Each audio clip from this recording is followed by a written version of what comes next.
মমতা বন্দ্যোপাধ্যায়ের সঙ্গে রামকৃষ্ণের তুলনা করলেন এবার। হ্যাঁ, মমতা বন্দ্যোপাধ্যায়ের সঙ্গে শ্রী শ্রী রামকৃষ্ণ পরমহংসদেবের তুলনা করলেন কুণাল ঘোষ। আর বিবেকানন্দর সঙ্গে কার তুলনা করলেন?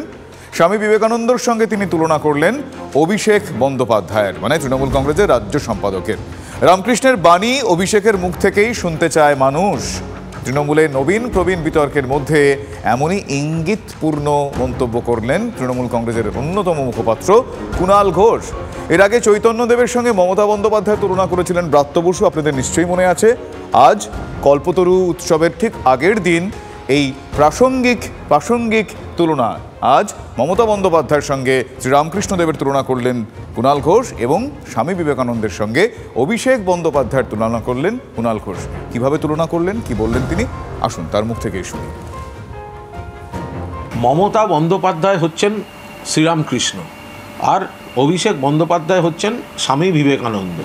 শ্রীরামকৃষ্ণের অনেক ভক্ত থাকতে পারেন, কিন্তু শ্রীরামকৃষ্ণের প্রচার, শ্রীরামকৃষ্ণের সংস্কৃতি, শ্রীরামকৃষ্ণের বিশ্বাস, সেটা কিন্তু মানুষ বিবেকানন্দের মুখ থেকেই শুনতে চান। মমতা বন্দ্যোপাধ্যায়ের যে আন্দোলন, মমতা বন্দ্যোপাধ্যায়ের ত্যাগ, মমতা বন্দ্যোপাধ্যায়ের উন্নয়ন, মমতা বন্দ্যোপাধ্যায়ের মতাদর্শ, বিশ্বাস, সেটা মানুষ অভিষেকের মধ্যে দিয়েই তারপর দেখতে চাইছে। ফলে মাথার উপর মমতা বন্দ্যোপাধ্যায়, তারপর অভিষেক বন্দ্যোপাধ্যায়, গোটা দল সৈনিকরা রয়েছেন, লড়াই হবে। আমরা শুনলাম কুণাল ঘোষ, তিনি শ্রীরামকৃষ্ণদেব, তার সঙ্গে মমতা বন্দ্যোপাধ্যায় তুলনা করলেন। তার ভাবধারা, তার আদর্শে বিশ্বাসী, তার বাণীকে এগিয়ে নিয়ে যাওয়ার জন্য বীর সেনানী হিসেবে স্বামী বিবেকানন্দের সঙ্গে তুলনা করলেন অভিষেক বন্দ্যোপাধ্যায়কে। এবং খুব প্রাসঙ্গিকভাবেই আগামীকাল নতুন বছর, 1 জানুয়ারি, আমরা জানি সেদিন ঠাকুর তোদের চৈতন্য হোক বলেছিলেন, কল্পতরু উৎসব আগামীকাল। তার আগে এই মুহূর্তে রাজনৈতিক ব্যক্তিত্বদের মুখ থেকে এহানো তুলনা কতটা প্রাসঙ্গিক আমি জানবো। আমার সহকর্মী সায়ন্ত রয়েছেন এই মুহূর্তে আমার সঙ্গে টেলিফোনে। সায়ন্ত, আমি জানতে চাইবো যে আজ এইভাবে এবং এই বিশেষ দিনের প্রাক্কালে এই তুলনা কতটা রাজনৈতিক, কতটা মানবিক এবং কতটা সমসাময়িক? একদমই শুভজিৎ, দেখো, তৃণমূলের সাধারণ সম্পাদক কুণাল ঘোষ তিনি কিন্তু কৌশলী পথ অবলম্বন করলেন নবীন প্রবীণ বিতর্কের মাঝে, যাতে এই বিতর্ক চরম দাঁড়ানা বাঁধে। সেই জায়গায় বলতে গিয়ে কিন্তু অভিষেক বন্দ্যোপাধ্যায় এবং মমতা বন্দ্যোপাধ্যায়ের মধ্যে যে সম্পর্ক রয়েছে, যে গুরুত্বপূর্ণ সম্পর্ক, সেই সম্পর্কের যাতে কোন রকম তাদের দলের উপর প্রভাব না পড়ে, দলের মধ্যে দেখানো হচ্ছে নবীন প্রবীণের মধ্যে ফাটল তৈরি হয়েছে, সেই ফাটল যাতে আর দীর্ঘায়িত না করা হয়, সেই বিষয়টিকে ব্যাখ্যা করতে গিয়ে কিন্তু মমতা বন্দ্যোপাধ্যায়কে শ্রীরামকৃষ্ণ এবং অভিষেক বন্দ্যোপাধ্যায়কে বিবেকানন্দের সঙ্গে তুলনা করলেন তিনি। একই সঙ্গে বিবেকানন্দ যেভাবে রামকৃষ্ণর বাণী এবং তার মতাদর্শকে এগিয়ে নিয়ে চলেছেন, অভিষেক বন্দ্যোপাধ্যায় কিন্তু মমতা বন্দ্যোপাধ্যায়ের যাবতীয় নির্দেশ এবং দলের মধ্যে যা রাজনৈতিক আনুগত্য, সেই বিষয়গুলোকে এগিয়ে নিয়ে চলেছেন বলে তিনি ব্যাখ্যা করতে চাইলেন। কারণ তিনি বলতে চাইলেন যে মমতা বন্দ্যোপাধ্যায়কে ব্যতি রেখে কখনো অভিষেক বন্দ্যোপাধ্যায় সম্ভব নয়, কিন্তু অভিষেক বন্দ্যোপাধ্যায় কিন্তু আগামী দিনের কাণ্ডারি, সেই বিষয়টাও কিন্তু তিনি নিজের বক্তব্যের মধ্যে বুঝিয়ে দেওয়ার চেষ্টা করলেন।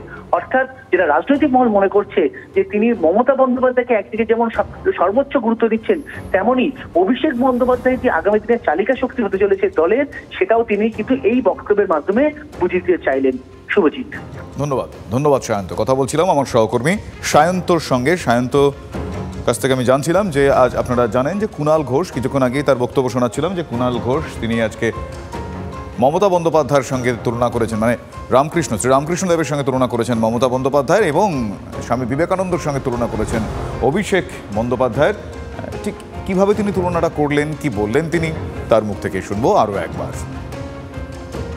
মমতা বন্দ্যোপাধ্যায় হচ্ছেন শ্রীরামকৃষ্ণ আর অভিষেক বন্দ্যোপাধ্যায় হচ্ছেন স্বামী বিবেকানন্দ। শ্রীরামকৃষ্ণের অনেক ভক্ত থাকতে পারেন, কিন্তু শ্রীরামকৃষ্ণের প্রচার, শ্রীরামকৃষ্ণের সংস্কৃতি, শ্রীরামকৃষ্ণের বিশ্বাস, সেটা কিন্তু মানুষ বিবেকানন্দের মুখ থেকেই শুনতে চান। মমতা বন্দ্যোপাধ্যায়ের যে আন্দোলন, মমতা বন্দ্যোপাধ্যায়ের ত্যাগ, মমতা বন্দ্যোপাধ্যায়ের উন্নয়ন, মমতা বন্দ্যোপাধ্যায়ের মতাদর্শ, বিশ্বাস, সেটা মানুষ অভিষেকের মধ্যে দিয়েই তারপর দেখতে চাইছে। ফলে মাথার উপর মমতা বন্দ্যোপাধ্যায়, তারপর অভিষেক বন্দ্যোপাধ্যায়, গোটা দল সৈনিকরা রয়েছেন, লড়াই হবে। অতএব কল্পতরু উৎসবের প্রাক্কালে, কল্পতরু উৎসবের ঠিক আগের দিন ঠাকুরের সেই বাণীকে স্মরণ করে, মানে ঠাকুর শ্রী রামকৃষ্ণ দেবের সেই বাণীকে স্মরণ করে যে ওদের চৈতন্য হোক, তার আগে কুণাল ঘোষের এহেন তুলনা কতটা রাজনৈতিক, কতটা মানবিক এবং কতটা সমসাময়িক, আমি এই প্রশ্ন নিয়েই যাব বিজেপি নেতা সজল ঘোষের কাছে। সজলবাবু, কি বলবেন? আপনি বললেন মানবিক, আপনি বললেন রাজনৈতিক, আপনি বললেন কি সমসাময়িক। হ্যাঁ, কতটা সেটাই জানতে চাইছি। আপনি বললেন না তো এটা কতটা মানসিক? আমি মানবিক বলেছি। আমি বলতে চাই এটা তো মানসিক না হলে কিরম বলে, মানে মেন্টালি শিক না হলে বেচারি একে জেল খাটা আসামি বললে আমার বাপ তুলে গালাগাল দেয়। পাগল বলতে গেলে পাগল লজ্জা পাবে, পাগলরা এসে মারবে। আমি বলছি এদের মধ্যে না এটা একটা কম্পিটিশন চলছে। কিছুদিন আগে ওদের একটা ডাক্তার নেতা আছে, হ্যাঁ, সে বলল হচ্ছে নির্মল মাঝি, তিনি বললেন মা সারদা হচ্ছেন মমতাদির মধ্যে, তিনি মা সারদাকে দেখতে পান। আবার তিনি তোহা সিদ্দিকির মধ্যে প্রাণের ঠাকুর রামকৃষ্ণকে দেখতে পান। এখানে জেন্ডার পরিবর্তন করে দিচ্ছেন, দিয়ে কুণাল ঘোষ তার মধ্যে রামকৃষ্ণকে দেখছেন, ভাইপোর মধ্যে স্বামী বিবেকানন্দ দেখছেন, আর উনি নিজে গিরিশ ঘোষ হয়ে যাচ্ছেন। উনি নিজে গিরিশ ঘোষ হয়ে যান। পাবলিকের ধোলাই দরকার এদেরকে, সত্যি কথা যদি বলেন। এরা এদের মনীষীদের নিয়ে এরা ছেলে খেলা শুরু করে দিয়েছে। ধন্যবাদ সজল, ধন্যবাদ। বিজেপি নেতা সজল ঘোষের সঙ্গে কথা বলছিলাম, তিনি তার প্রতিক্রিয়া জানালেন।